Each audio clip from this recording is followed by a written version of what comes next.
उन दिनों में कोल्हापुर के पास एक गांव में रहता था। वही मजदूरी करता था। कितना तरसता रहा मैं अपनी औलाद के लिए। हर मंदिर हर दरगाह पर गया मैं मन्नत मांगने। उस दिन भी ऐसे ही एक मंदिर से आ रहे थे हम।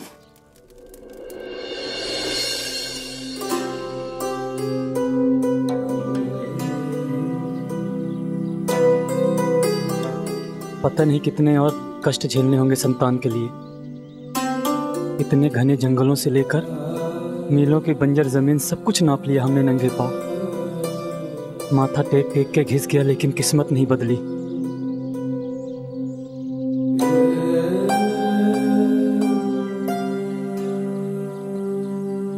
पता नहीं भगवान क्या चाहता है। हमारी गोद भरेगी भी।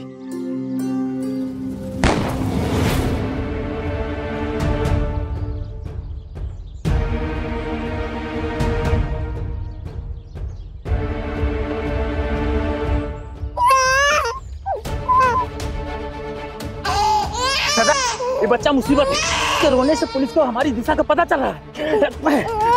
एक काम कर, बच्चे को डाल के पीछे छोड़ दे, इसे बाद में देखते हैं। जी सरकार। चलो चलो भागो भागो।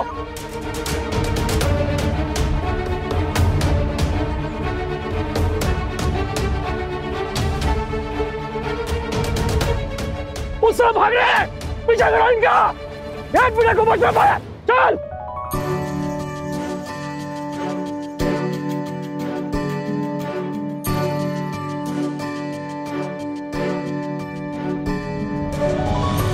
लगता है डाकू किसी का बच्चा चुरा कर भाग रहे थे। किसका बच्चा होगा? बच्चे के कपड़े और आभूषण देख के लगता है किसी बड़े खानदान का बेटा है। वो लोग परेशान हो रहे होंगे। हम इसे पुलिस को सौंप देते हैं।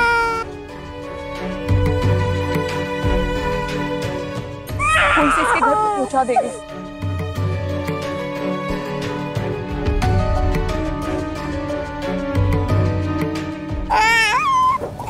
नहीं नहीं, ये भगवान का इशारा है हमें। क्या? हाँ, भगवान ने हमारी सुन ली है। हम वन देवता के मंदिर से आ रहे हैं मन्नत मांग के, और ये भी हमें वन में ही मिल गया। ये भगवान की देन है, भगवान का आशीर्वाद है। मुझे विश्वास है कि भगवान चाहते हैं कि हम इसे पालें अपना बच्चा बनाकर। नहीं तो इतना बड़ा संयोग नहीं होता। आज से हम इसे अपने बच्चे के रूप में अपनाते हैं।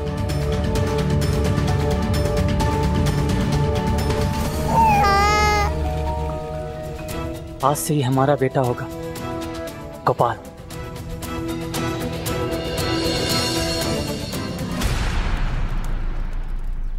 मैं मानता हूं कि शायद मैं स्वार्थी हो गया था, लेकिन मैंने चोरी नहीं की है। मेरी इतनी बड़ी गलती भी नहीं है जितना आप मुझे तड़पा रहे हैं। हो सकता है भगवान की यही मर्जी हो, तभी मुझे गोपाल मिला। और मेरी पत्नी के चले जाने के बाद भी मैंने अपनी जिम्मेदारी पूरी अच्छी तरह से निभाई है। जिम्मेदारी ये थी कि गोपाल के माता पिता के बारे में पता करते। कैसे मान लिया कि भगवान ने बच्चा अपनाने के लिए दिया? कैसे मान लिया कि वन देवता ने तुम्हारी प्रार्थना सुन ली और गोपाल का मिलना उसी का प्रमाण है?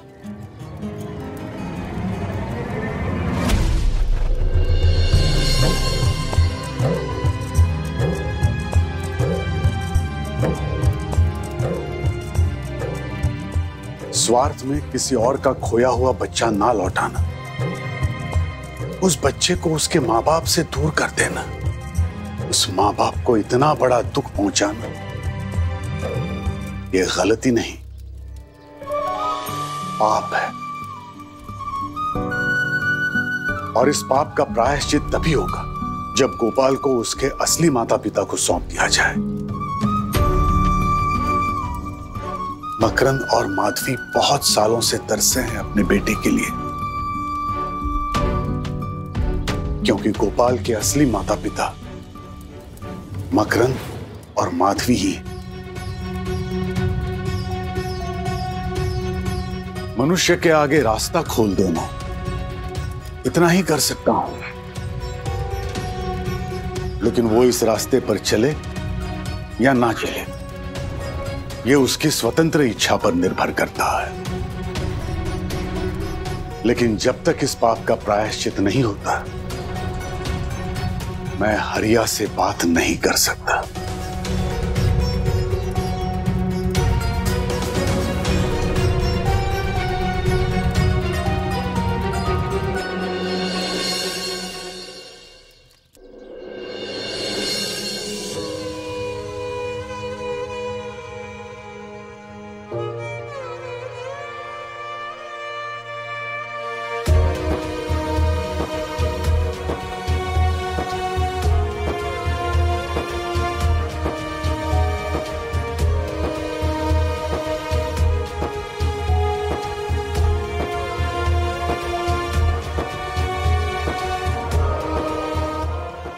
स्वार्थ में किसी और का खोया हुआ बच्चा ना लौटाना, उस बच्चे को उसके माँ बाप से दूर कर देना, उस माँ बाप को इतना बड़ा दुख पहुंचाना, यह गलती नहीं, पाप है।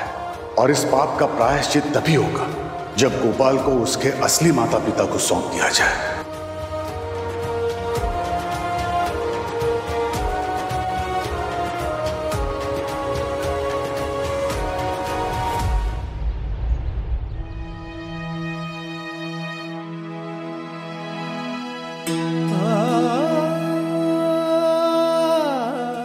जब से गोपाल मिला तब से मैंने उसे अपना बच्चा मानकर पाला। मैंने उसे नहीं चुराया, मैंने तो जंगल में मिले एक बच्चे को पिता का प्यार दिया। फिर मेरे कैसे गलती हुई सावरी? मैं गोपाल के बगैर नहीं जी सकता। मैं कैसे उसे बोलूं कि वो मेरा बेटा नहीं है? मैं कैसे उसे बोलूं कि वो मुझसे दूर चला जाए?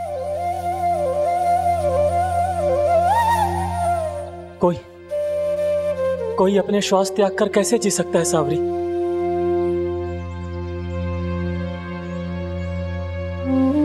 और गोपाल तो मेरे दिल की धड़कन बन के रहा इतने साल।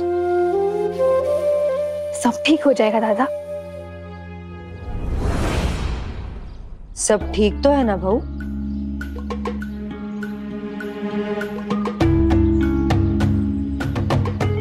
हाँ सब ठीक है। नहीं बाबू, कुछ तो हुआ है। आपको इतना परेशान पहले कभी नहीं देखा, बताइए ना।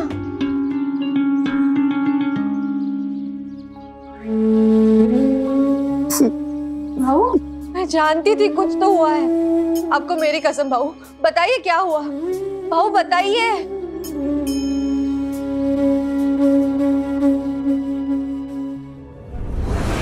बोलना तो होगा, सच बोलने से ही सब ठीक होगा। क्या ठीक हो जाएगा सावरी? हाँ, तू बता कैसे ठीक हो जाएगा? अगर मैंने उन्हें सच बता दिया तो वो गोपाल को मुझसे दूर ले जाएंगे। लेकिन दादा, आप ये भी तो सोचिए ना, गोपाल जिनका बेटा है वो भी तो इतने सालों से उसके लिए तड़प रहे हैं। क्या उन्हें उनका बेटा नहीं मिलना चाहिए?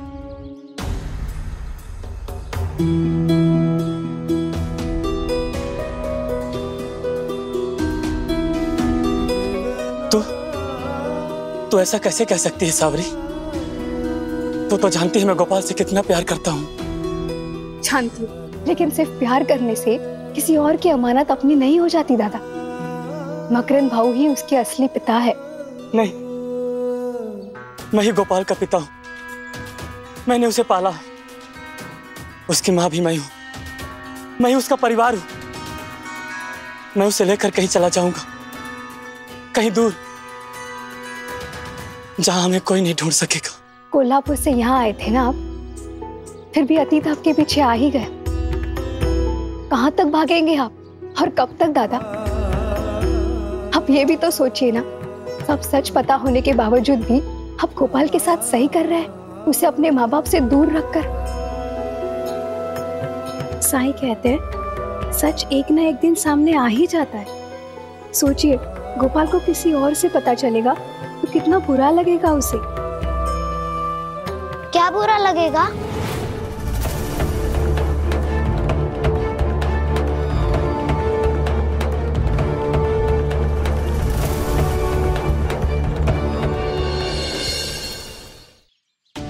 तेजस्वी, मेरा जो बच्चा खोया था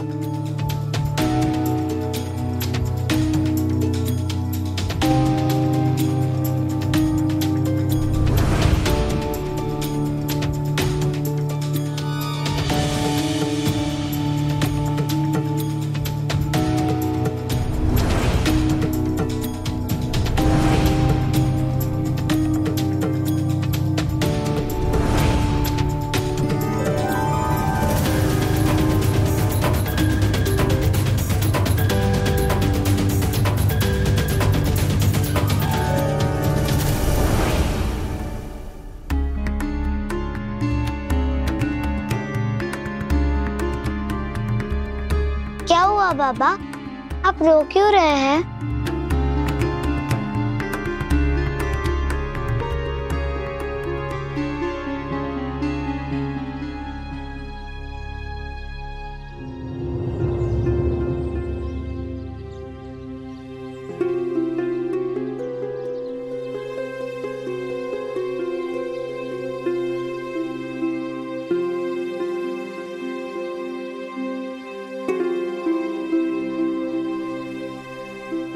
गोपाल, मेरे बच्चे, तुझे एक बात बतानी है बेटा, मुझसे नाराज मत होना, क्योंकि जो भी मैंने कुछ किया वो सब तेरे प्यार में किया।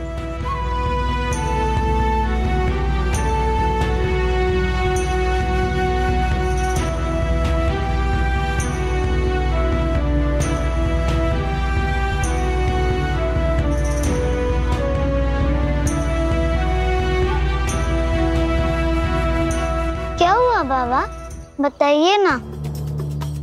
बेटा 8 साल पहले की बात है।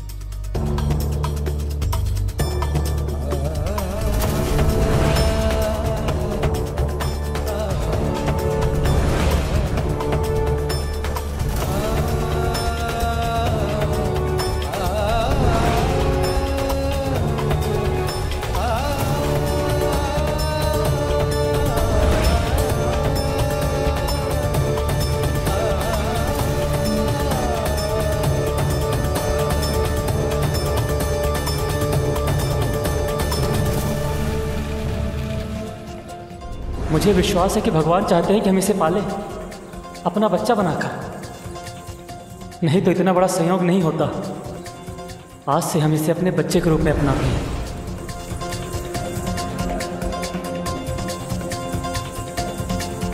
मतलब मैं आपका बेटा नहीं हूँ? पर मुझे तो ऐसा कभी नहीं लगा। आपने मुझे पाला। अगर आप मेरे बाबा नहीं है तो कौन है? बोलिए ना बाबा, बोलिए। क्या आप उन्हें जानते हैं? क्या मैं उन्हें जानता हूँ? बोलिए ना, कहाँ रहते वो? बोलिए ना बाबा, बोलिए। मकरन जी और माधवी जी है तुम्हारे आई बाबा।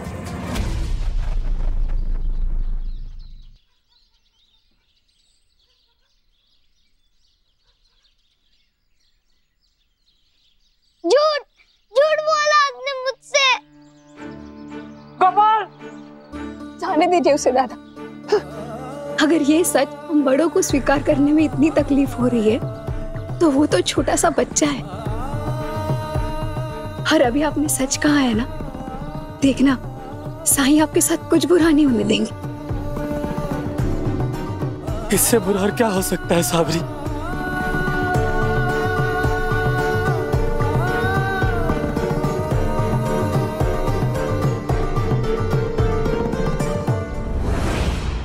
मुझे कुछ समझ में नहीं आ रहा है तेजस्वी कि मैं क्या करूं।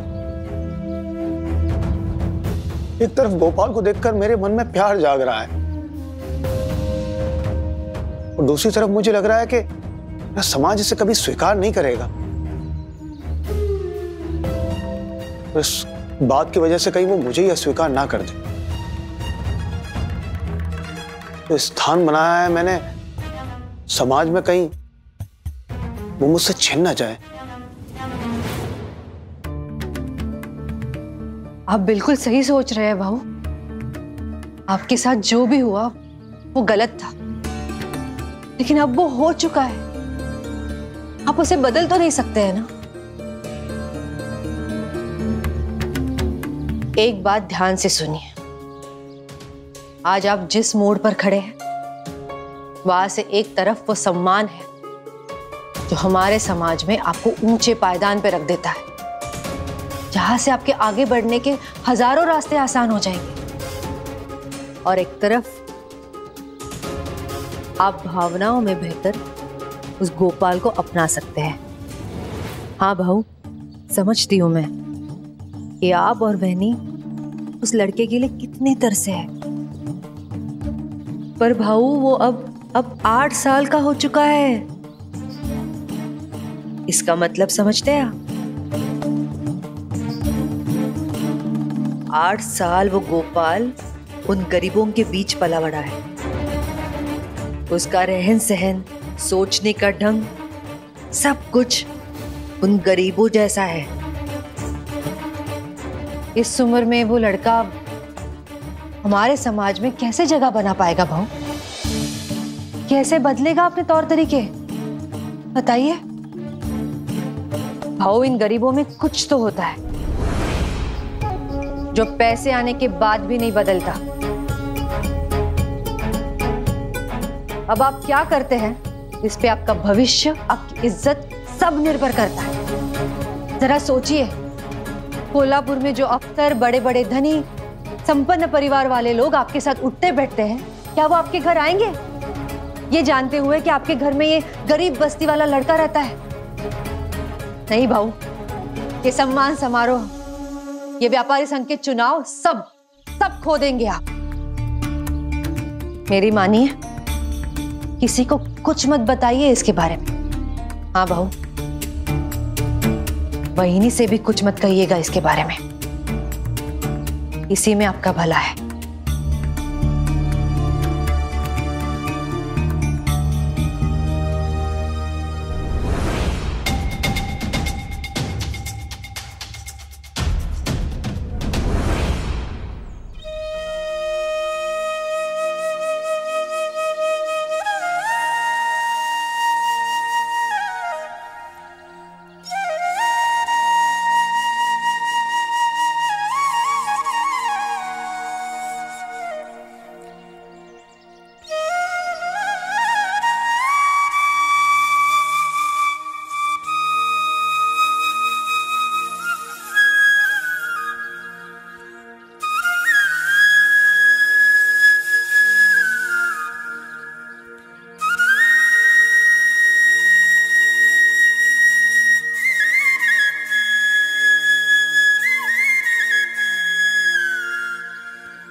अच्छा लगा बांसुरी सुनकर? आओ।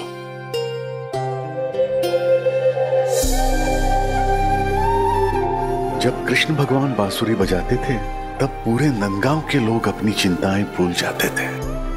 कृष्ण भगवान को नंदलाल भी कहते हैं, इसलिए नहीं क्योंकि नंदजी उनके सगे पिता थे, बल्कि इसलिए क्योंकि नंदजी ने ही कान्हा को पाल के बड़ा किया था।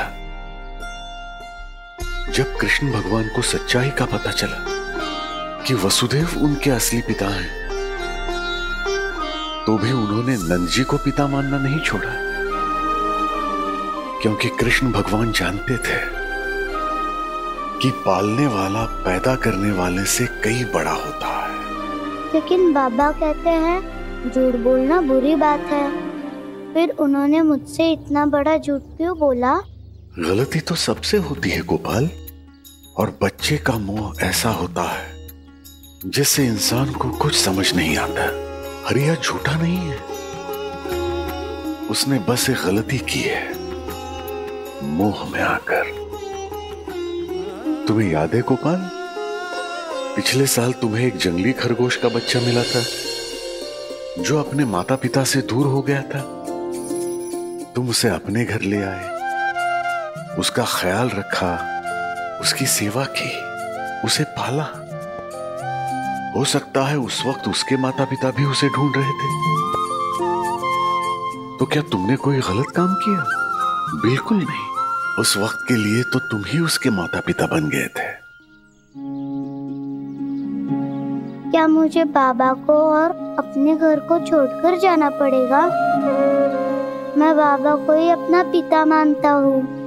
मैं उन्हें छोड़कर कहीं नहीं जाऊंगा। गोपाल, जब वो खरगोश बड़ा हो गया तो वो जंगल चला गया, लेकिन वो कभी कभी तुमसे मिलने आता है ना, क्योंकि तुम उसके जीवन का हिस्सा हो, तुम उसका परिवार हो। उसी तरह हरिया की भी तुम्हारे जीवन में जगह हमेशा बनी रहेगी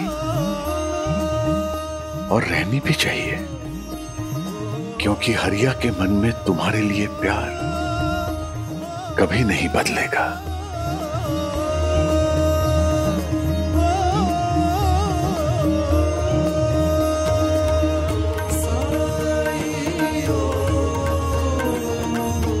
राम जी भला करें।